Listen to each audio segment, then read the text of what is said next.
Hello everybody, welcome to the channel. My name is Carlos. Today we're going to be going over a squat session along with some bench press and biceps movements.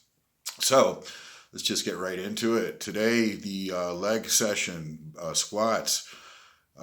We've been progressing for the last few weeks, building up our reps, our weight, and the idea with this is to hit 500 pounds by the end of the year. So there are some issues along the way. One of the issues is training fatigue. Definitely. We've been balancing out lowering the volume, increasing the frequency, and doing the maximum intensity possible on each and every session to increase our weights, right? Well, even with the moderate volume, like just one top set for these sessions, you can run into fatigue, and I certainly did myself with this session. So the last few weeks we've been increasing, went from 400 pounds, 405 times 6 reps, then did another session of 425 pounds times 4 reps, and that was very exciting. It gave me a lot of hope just to continue and progress and just continue on upward. But this week there was no progression. In fact, there was a little bit of knee pain, fatigue, and I noticed, like, before doing these sets, just warming up, that the mental gusto just wasn't there. I didn't have it that day.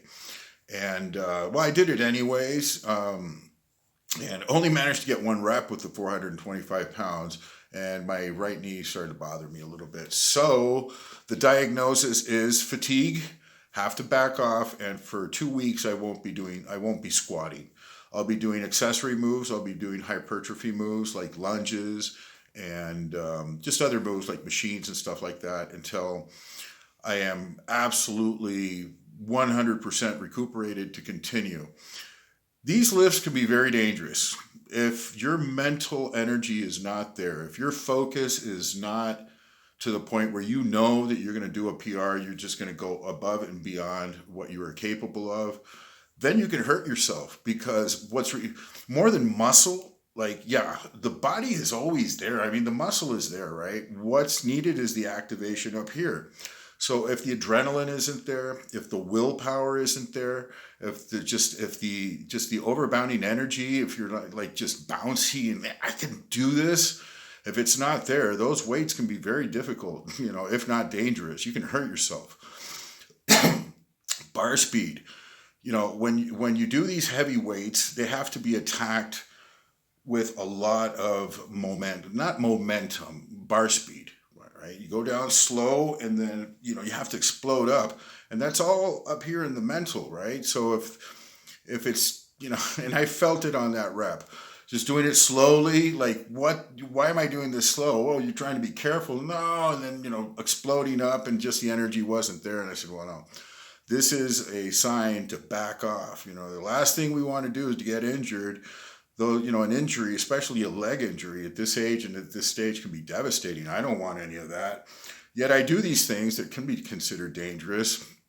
For some guys, this isn't really heavy weight. 400 pounds is like nothing, right? But, this is an individual thing. This is me. So for me, it's very heavy. And now 425, 400, and a little bit more is just right at the edge of what I can do. So just have to take into consideration that sometimes you need to back off. And that's exactly what we're doing here. So from there, I went to the bench press. Now, that was a completely different story altogether. I did have the energy for the bench press today. It felt so light when I started the warm-up. Like, I put on one plate and it's like, this is nothing. So let's just go straight up to 2 plates, 225 pounds. And it felt pretty darn easy. I don't know what it's just like the technique is coming in, the chest and the whole, the width of the bar, everything. I got it nailed down and it feels very easy. So today the program was to do 110 kilos for 5 reps. And I said, well, I have a lot of energy today for this. Didn't have it on the squat, but I have it for this. It feels really good. I feel really strong, so why am I going to waste my time with 110 kilos? Let's just go up to 120 kilos. So I put on 120 kilos, and from the first rep, it felt easy. Like, when you say easy, it didn't feel overwhelming, right? It didn't feel like, oh, if somebody spot me, I can't handle this. No.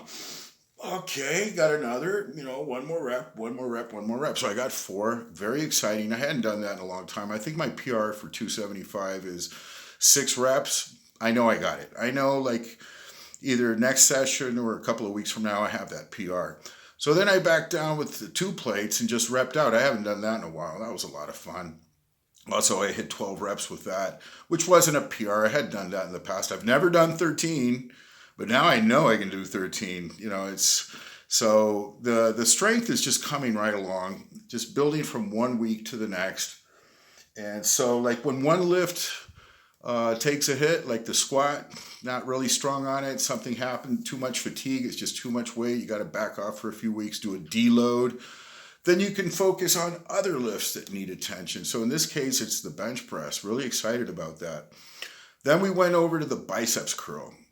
The biceps curl, these accessory moves are something that I'm doing with a fixed weight. I'm not doing a pyramid. I'm not warming up like doing 20, 30, 40, 50. And then when I reach my top set, it's a junk volume, waste of time, not needed. Training for one particular weight.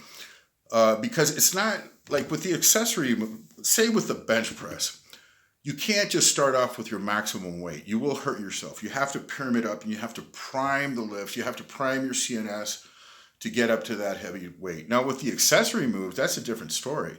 Like with the Z curl, you don't need to prime yourself to do your top set. Come on, you just did a bench press, you're warmed up. You don't need to do that. So I go straight to the weight that I'm working in. In this case, it's 110 pounds. It's a 20 kilo plate. It's the big plate and the Z bar. So the first session was 6 reps. Then I got 7. Then I got 8. On this one, I got 9, and it's feeling easier. So that works. You just get familiar with the weight. It gets more familiar. You're handling the weight consistently, just that one weight. So you get accustomed to it. It becomes easier as you work with it, as you would think practice would. By practicing, you get better at it. Then we went to the dumbbell curl. Dumbbell curls, we were doing 40s for a while, graduated up to 45s. And on my first attempt with the 45-pound dumbbells, doing them really strict, I feel that, I'm feeling the muscle. It's really I do connect perfectly with that. But I only got like 6 reps on the first attempt. And yesterday I got 10 reps. So 9. I got 9. I left 1 in the tank. I said, I can do 1 more. Nah, just leave it. 9 is fine. You did 6. Now you did 9. That's progression. Don't get greedy. Slow down. That's good enough. You'll have an opportunity next time to do 10. Then you got to go 11. Once you hit 12, then you got to go up to 50s. Do you really want to go up to 50s that quickly? You say, yeah, I want to get strong fast. But this is methodical. You have to take it one step at a time. Besides that, just did a set of abdominals, and that was it for the session. So the takeaway from this session was, you hit walls with these big lifts, have to back off, have to deload. If something is sprained or the tiniest little tweak, the best thing to do is just take at least a week off from that particular lift, maybe 2. So I prescribed myself a 2-week no squat, because my knee was very strained that day. I got a massage and everything on it, a hot cold thing and everything. The next day, I was barely walking when I left the gym. Next day, I live on a hill, so walking down the hill was a bit of a challenge.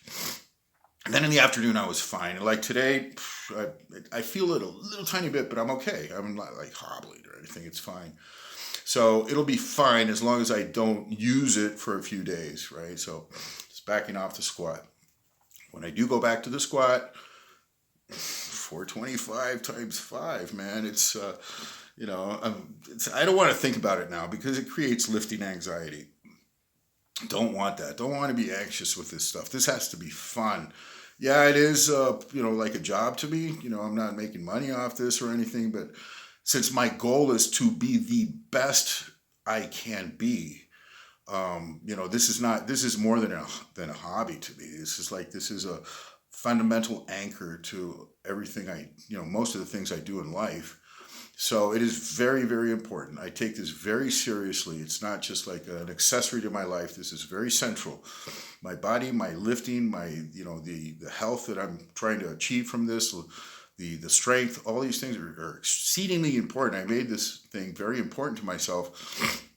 So I take this very seriously, and I want to achieve the highest level that I can possibly achieve. So in that, with those thoughts, patience is required, long standing. You have to take these methodically, training blocks, week after week, month after month, year after year. Little note on the diet, just eating as many, calories as I can right now. Clean, obviously, chicken, fish. I don't eat much fish, mostly pork and beef. And eggs, whole eggs, not egg whites. Like I'll eat 6, 7, 8, 10 whole eggs during the day.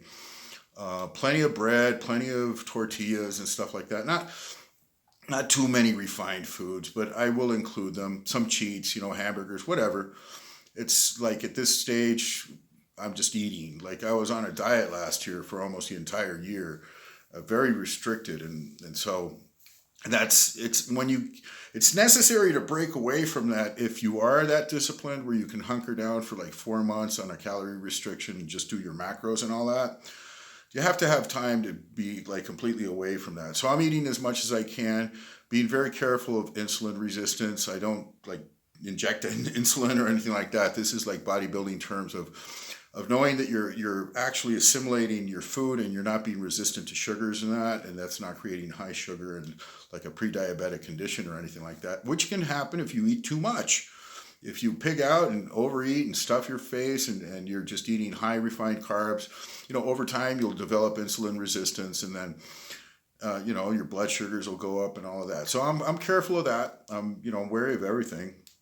And that's that. So my body weight is going up. Like daytime weight is now reaching 209, 210 pounds. I was stuck at 194 until just last month. I wasn't gaining, and like all of a sudden it's like gaining. My fasted morning weight is like 201, 202. So I'm really happy about that. My goal is to reach 240 pounds. I don't have a time limit on that. When I reach it, that's when I will stop this bulk, because that's, I'm determined to reach that mass. Now, the only thing that really validates the mass is the objective lifts. It's the only criteria that I have. Am I getting stronger? Are the lifts getting better? Am I lifting more weight for more reps? Then muscle is being built, right? But if you're always at the same weight, you're just building like, a molecule here, like a few ounces here of muscle. You have to gain weight. You have to gain weight. This main gaining thing may work for people who are like Instagram, Photoshop ready, and they want to stay that type of lean and still like be building a little bit, but they're already there. So, they take it very slowly. In my case, I want power, I want strength, and I want real size. So that needs to gain, need to gain weight. So that's what we're about right now. Anyways, that's it for today. Just squats, bench press, and biceps, everything continuing on its progression, backing off the squats because of a little tweak and a little bit of fatigue. So stop it for a few days, concentrate on something else, and continue the progression. There's always ways to progress. Anyways, guys, love you all. God bless you. And until next time.